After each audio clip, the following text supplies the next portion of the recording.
Bienvenue dans cette vidéo tutoriel de dépouillement et désellement des urnes. Ici, on va vous montrer comment est-ce que le bureau de vote doit procéder pour dépouiller et proclamer les résultats.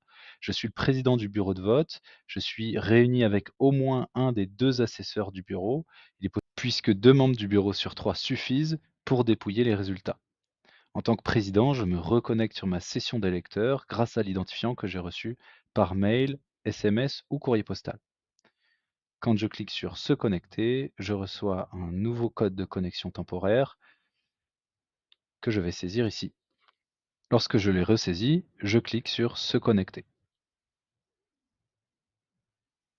Une fois connecté sur ma session d'électeur, le vote est terminé, les élections sont finies. Je peux descendre un petit peu sur mon écran pour cliquer sur le bouton Désellement et dépouillement.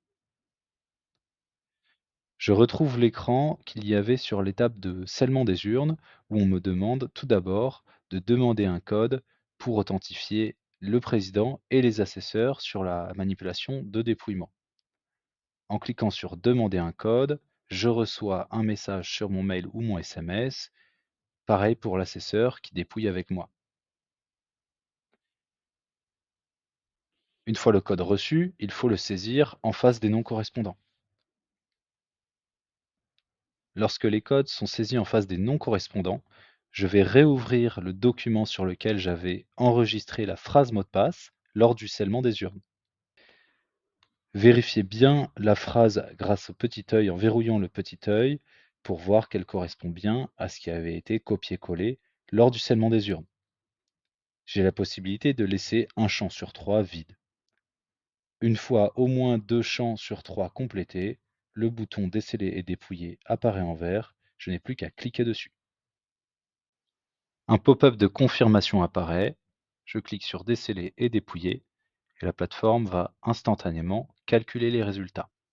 Un nouvel écran apparaît qui détermine les 3 étapes pour le décryptage des bulletins. La première étape est le décompte du nombre de bulletins au total. La deuxième est le décryptage de ces bulletins. Et enfin, une fois les bulletins décryptés, les résultats sont calculés. Vous pouvez rafraîchir après une dizaine de secondes. Une fois les résultats calculés, vous avez sous les yeux le nombre total de bulletins valablement exprimés. En cliquant sur Retour, vous aurez sous les yeux le nom des différents élus dans chacune des urnes titulaires et suppléants et dans chacun des collèges. Les résultats apparaissent sous vos yeux et c'est au président de proclamer à haute voix le nom des élus ou si le quorum n'a pas été atteint. On retrouve pour chacune des urnes le nom des élus avec le nombre de voix qu'ils ont obtenues, le CERFA, la liste d'émargement et les données brutes qui correspondent à un détail de vos résultats.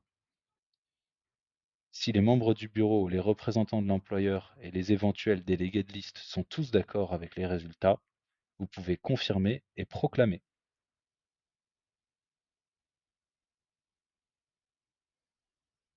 Il ne vous reste plus qu'à retrouver tous les CERFA sur votre espace de membre du bureau ou votre espace employeur pour les faire signer manuellement par chacun des membres du bureau.